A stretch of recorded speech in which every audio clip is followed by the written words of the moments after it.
Thank you, everybody. I love this place. You know, we set every record in Alabama. I love Alabama. It's special. Thank you very much.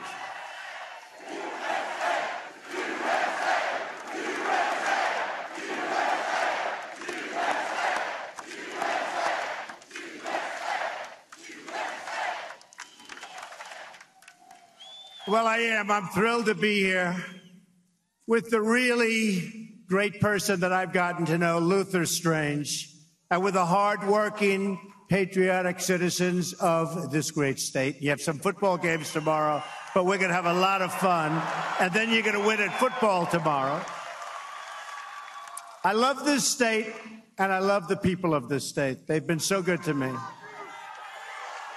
And we are producing. We are really producing.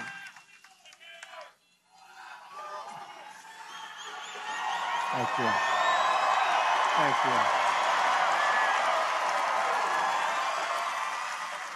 And on Tuesday, we're going to send a real fighter and a real good guy from Alabama to the United States Senate on a permanent basis. And we have another great person in our audience tonight, Richard Shelby. Where's Richard? Where is he? Richard. Where's Richard? Thank you, Richard. Stand up so they can see you, Richard. Fantastic. Thank you, Richard. Respected man, I will tell you. He's respected and loved in the Senate. He's only been there for, 34 years or something like that, right? But he loves the people of Alabama, too. And like all of you, Luther Strange knows the true source of America's strength. It's God, its family, and its country.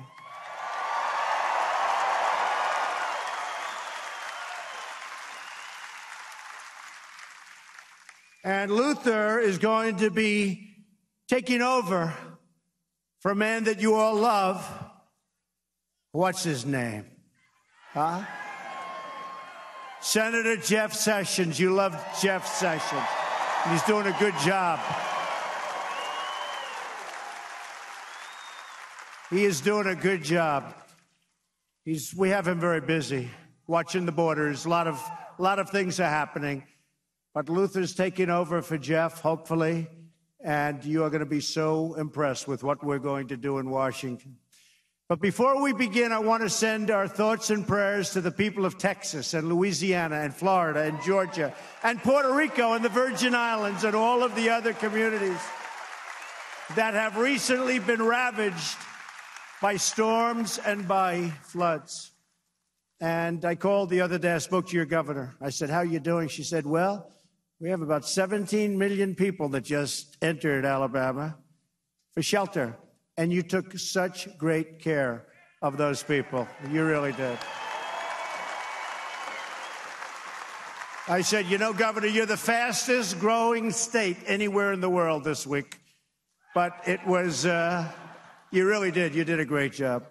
And your governor's doing a great job, too, by the way. When one part of America hurts, we all hurt. We grieve over all that's been lost, but we're also inspired by the incredible strength and spirit and resilience of our people. Together, we will recover, rebuild, and return bigger, better, stronger than ever before. It's going to happen. It's going to happen quickly, better. Right?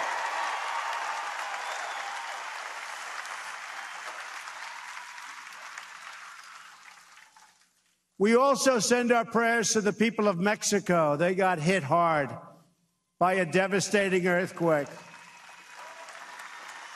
taking a lot of lives, a lot more than they even thought.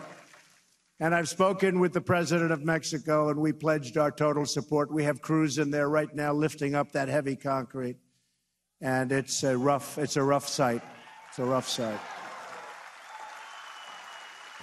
We got a lot of people we sent down with a lot of big equipment, but that's a tough go. It's a really tough thing to look at and to see the sadness, but that was bad. I've just come from a very productive week at the United Nations General Assembly. Ooh.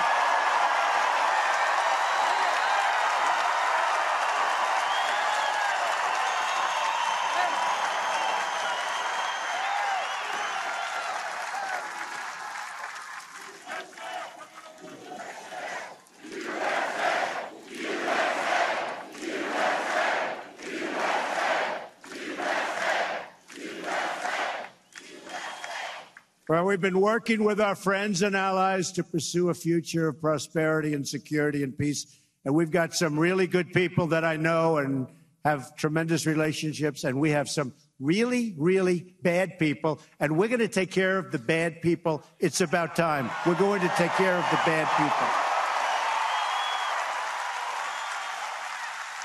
It's one of the greatest honors of my life to represent the American people on that world stage. And I will tell you, the world is starting to respect the United States of America again.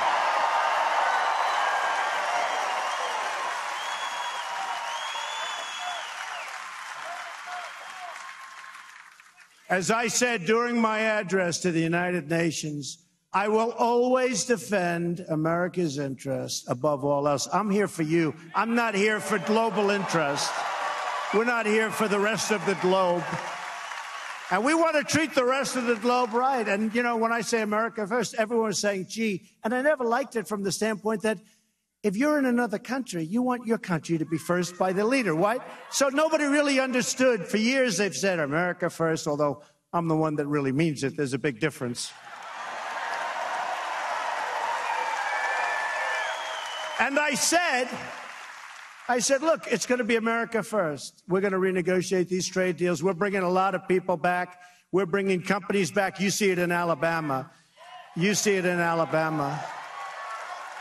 But I'm not going to worry so much about other countries. I want to treat them with respect. I want to treat them good. And I want their people to fight for them, just like I'm going to fight. But we're going to be like your football teams. We're going to win all the time. We're going to win. Believe me.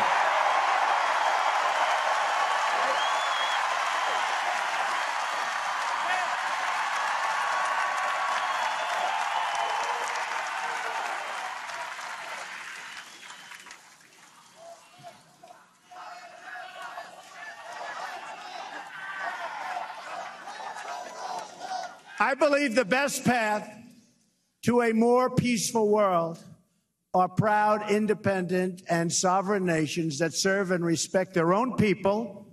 When you look at what's going on in the world, you have so many where they don't respect their people. But we want nations that cooperate together to create better for all people. That's what we're all about, all people. And we can't have madmen out there shooting rockets all over the place.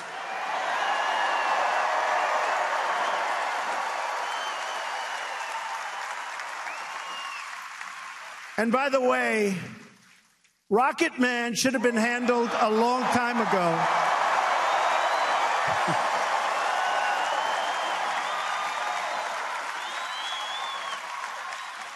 He should have been handled a long time ago by Clinton.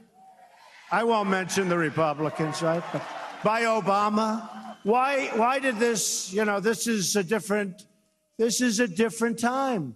This should have been handled 8 years ago and 4 years ago.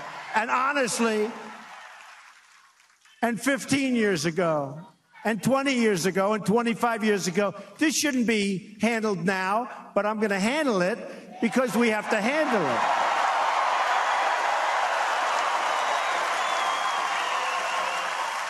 it. Little Rocket Man, we're going to do it because we really have no choice.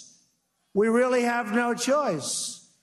Now he's talking about a massive weapon exploding over the ocean, Pacific Ocean, which causes tremendous calamity. Where that plume goes, so goes cancer, so goes tremendous problems.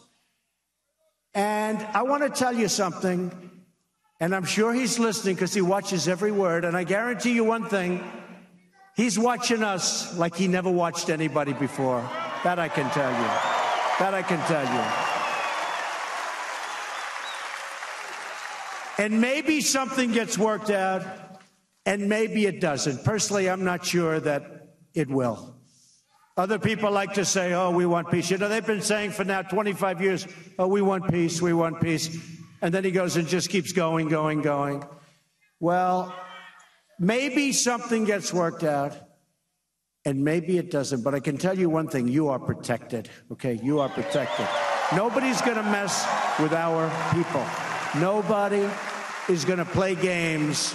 Nobody is going to put our people in that kind of danger. Nobody. And Japan and South Korea are right up there with us. And by the way, many other countries, many other countries, they're right up there with us. And I have to tell you, I made a friend in China, President Xi, and yesterday he basically took the banking industry away from North Korea. Never been done before. Never been done. That's based on relationship. Relationship is very good, but we're dealing with somebody that we'll figure out. He may be smart, he may be strategic, and he may be totally crazy. But you know what? No matter what he is, we're going to handle it, folks. Believe me, we're going to handle it.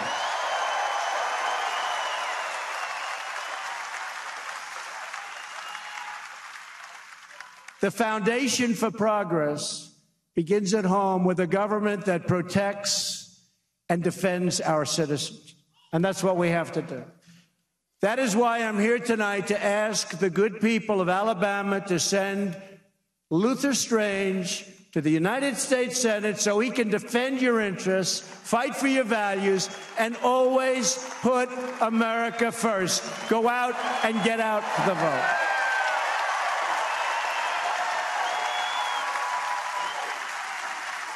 But I'm going to tell you, I'll just tell you this quick, crazy story. So why do I like Luther? Because, you know, I have a lot of friends, and some of them called, do you mind if I go for the other candidate? I said, really, you can. I mean, some of them are working for me, and they feel, and that's fine. Of course, they may not have a job on Monday, but these are my, right, Richard? We may have to get rid of a few of them. I've already gotten rid of a few of them. But they're good people. No, they're good people. But I'll tell you what happened. The first go-around on health care, I said, you know, for 7 years, we've been hearing repeal and replace Obamacare, right? For 7 years, I've been hearing repeal and replace. So I'm very much involved. You know, they like to say, well, Mr. Trump, President Trump, sat in the Oval Office and didn't do. I'm on the phone screaming at people all day long for weeks. They gave me a list of 10 people that were absolute no's. These are 10 Republican senators. Now, John McCain's list. John McCain was not on the list, so that was a totally unexpected thing. Terrible. Honestly, terrible. Repeal and replace, because John McCain, if you look at his campaign, his last campaign, was all about repeal and replace. Repeal and replace. So he decided to do something different, and that's fine. And I say we still have a chance to, we're going to do it eventually. We're going to do it eventually. With Luther and we're going to do it. But I have to tell you this, sir, because we're here tonight for Luther Strange. I'm here sort of for two. I'm here for Luther, and I'm actually here. It's a Friday night. I really do love the people of Alabama because you've treated me so good. In fact, I said, I don't want to speak negatively. I said, though, that if I lose this election, maybe I'll end up moving to Alabama or Kentucky or like some states. I mean, nice to go where people love you and where you love them because it's special. So here's what happened. But we never want to lose, right? And despite that, we don't want to lose because we have a great agenda. And by the way, we're doing a lot of work. We're getting a lot of things done. They hate to admit it, including we have a Supreme Court Justice, Judge Gorsuch, who will save. How about a thing called your Second Amendment, right? Okay, remember that? If crooked Hillary got elected, you would not have a Second Amendment, believe me. You'd be handing in your rifles. You'd be saying, here they are. You go like, you'd be turning over your rifles.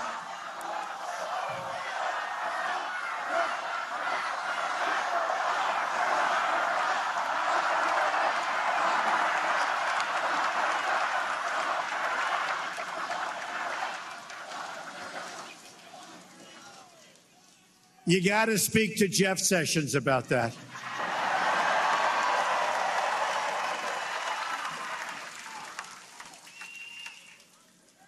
So here's what happened with Luther. So Luther, I get this list, 10 names of people that are absolute total no's. And there were good people, a lot of them. By the way, in all fairness, Rand Paul was on that list. They say, don't even waste your time calling him. He voted twice yes, okay? He was very good. And I haven't given up on him because I think he may come around, okay? Wouldn't it be ironic if he took John McCain's place, and they definitely do not like each other? Wouldn't that be ironic? That would be very ironic for those of you that know the inner workings of the Senate. So with Luther, so I have a list, and one of the names is Luther Strange. And I know he's the senator from Alabama, but I don't know him. I met him once. I said, that is the tallest human being I've ever seen. I'm tall. I'm tall. I never saw something. He's like, should be in the New York Knicks. They could use him. So Luther, that's why I call him Big Luther. Everyone's now calling him Big Luther. But I have to tell you, so I call up the different people. Well, Mr. President, could you have dinner with my wife, myself, my family, my kids, my cousins, my uncles? And I'd like to talk to you about it. Okay. So they come over, the family, pictures all night, everything. Okay. And I'll get a vote or I won't, whatever. But brutal, brutal. You know what that is, folks, right? It's called brutality. I call another one. I say, Senator, we need your vote. I know you're opposed to it, but I think I can get there, but you have to do me a favor. You have to see my brother and his wife. They love you, and they want to have dinner with you, and they want to have breakfast with you and lunch. Then after you finish with them, how about we'll go out for a picnic someplace on the White House lawn? And then after that, maybe we'll start talking about it. I say, oh, my God, it was brutal. You have no idea. Okay, now I call Luther Strange. I say, I got to call this guy. And he's a no, right? And I say, Senator, I need your help. I said, I got to get your vote on health care. He says, you've got it.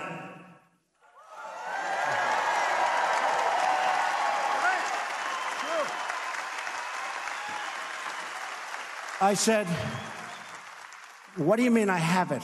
Because I've just been hammered by all of these people, right? What do you mean I have it? Said, sir, I was for you right from the beginning. I knew you were going to win. I knew you were going to win the whole thing.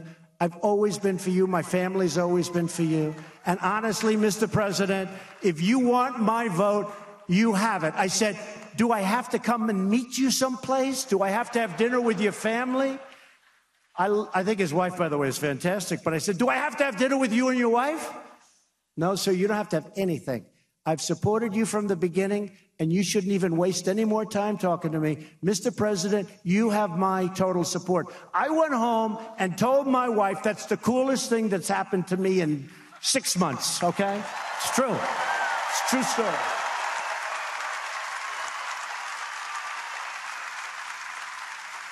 And then time goes by, and he voted. And then, of course, John McCain came in, and he went thumbs down at 3 o'clock in the morning, and everybody. I know so much, folks, I could tell you. It was sad.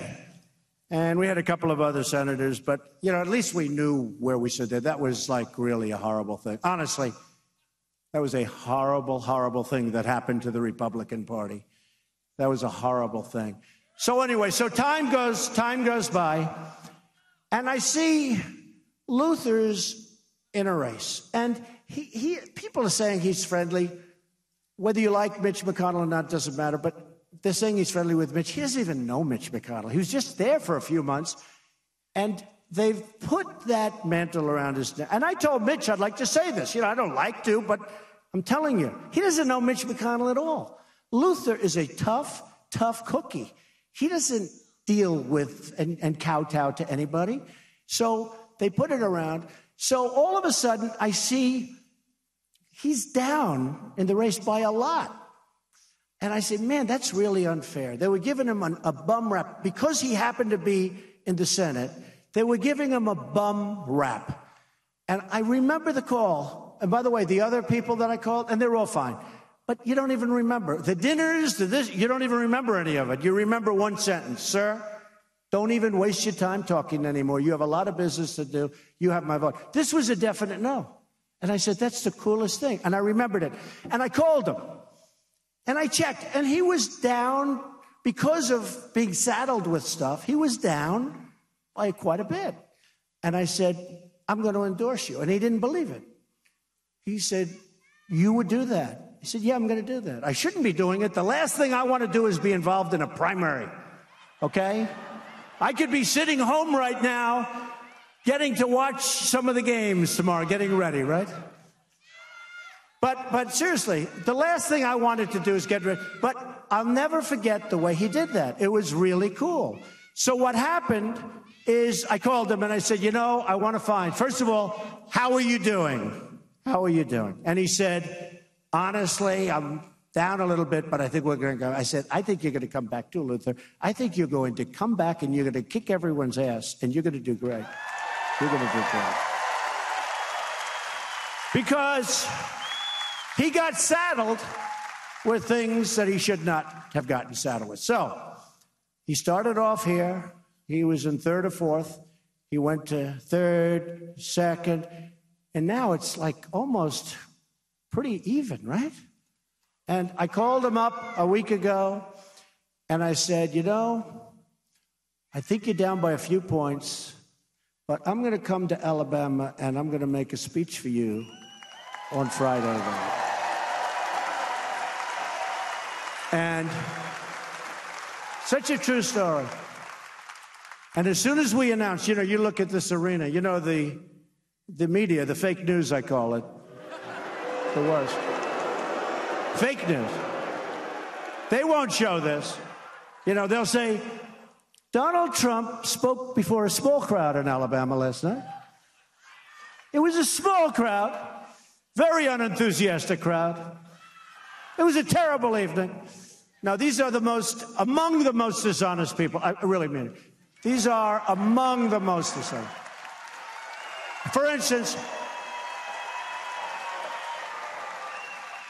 look at the crowd. I'd love to have them show the crowd, but they don't show the crowd. They show me. The whole night, I go home, I say, Melania, by the way, she's become very popular, hasn't she? She's become very popular. Yeah. I mean, she respects the White House. We love the White House. They actually said about me that I called the White House a dump. I think the White House is one of the most beautiful buildings I've ever seen, and I speak of it with reverence, and they said that. And they wouldn't retract it, and I hated it, because I speak so well. I love the White House, but my wife respects the White House greatly. So when she leaves the plane, we're going to Texas, where they have the hurricane, and she leaves the plane, and she's dressed appropriately for the White House, because we respect the White House a lot. And she's wearing high heels, like many of you would do. And they went after her, but she didn't know. And then when she got out in the plane in Texas, she was wearing sneakers, which she had with her. So, and they know it was dishonest, but that's the way it is. They said she wore high heels. She's going to go into the floods. She's going to go into the floods with the high heels. But she has become very popular. But I'll have to say this. So Luther did that for me. And I remembered Luther. We have to be loyal in life. There's something called loyalty with these folks. And I might have made a mistake. And I'll be honest. I might have made a mistake. Because, here's a story. If Luther doesn't win, they're not going to say we picked up 25 points in a very short period of time. They're going to say, Donald Trump, the president of the United States, was unable to pull his candidate across the line. It is a terrible, terrible moment for Trump. This is total embarrassment. I mean, these are bad people. And by the way, both good men, both good men. And you know what? And I told Luther, I have to say this, if his opponent wins, I'm going to be here campaigning like hell for him. But I have to say this, and you understand this, and just look at the polls.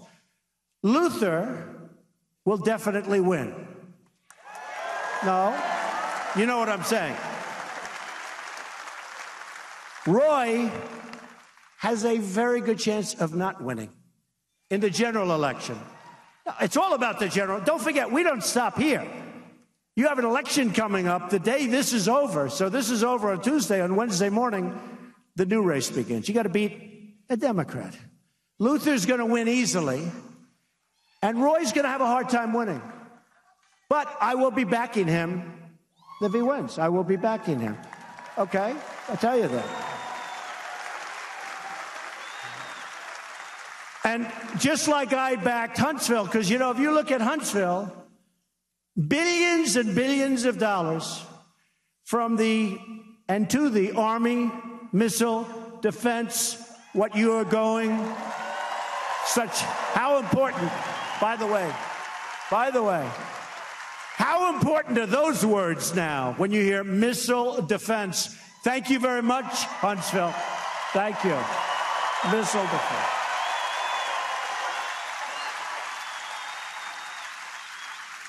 You know, when you hear those two words, last week, as you saw, you know, we just approved a $700 billion budget, much higher than originally anticipated. Again, if the other candidate had won against me, that would have gone way down. It was going way down. You don't know what we're doing. We're rebuilding the military at a level to which it's never been before. We're rebuilding it. But that would have gone way, way down. And then you look at, as an example, the new FBI facility that's being built. Great. Great. You look at NASA. How about NASA? Billions of dollars. And Richard Shelby, by the way, has been a big help in this, I have to tell you. A big help. He's been a big help. But I will say this, we're spending a tremendous amount of money in Alabama, and you are doing great. And as long as I'm president, you are going to have so much money spent here. And you know what? Lots of other states also. We're bringing back jobs. We're bringing back companies. Companies are not building in other areas. In some cases, they've already started the plant, and they're not. They're coming back. I'm renegotiating NAFTA, one of the worst trade deals ever made. It's one of the worst trade deals ever made. We stopped other trade deals. We are doing a job. I'll tell you what, we have jobs and companies pouring back into this country like they haven't seen. The lowest unemployment in almost 17 years. The most number of jobs. The most number of jobs in the history of our country. Now, with all of that being said, we have a lot of people that want to work. We have a lot of people that have given up on finding jobs. Those people are going to be taken care of. That's one of the reasons that we as a group, that's why we won. One of the reasons. I think we won because of the military. I think we won because of the vets. I think we won because of the evangelicals. I mean, take a look at that, right? But I had to tell that story about Luther, because you know what? You go back and tell it. I thought it was really cool. So I said, I'll be there. And then I saw some things that I didn't like. He was down a little further than I liked. I said, I'm not sure.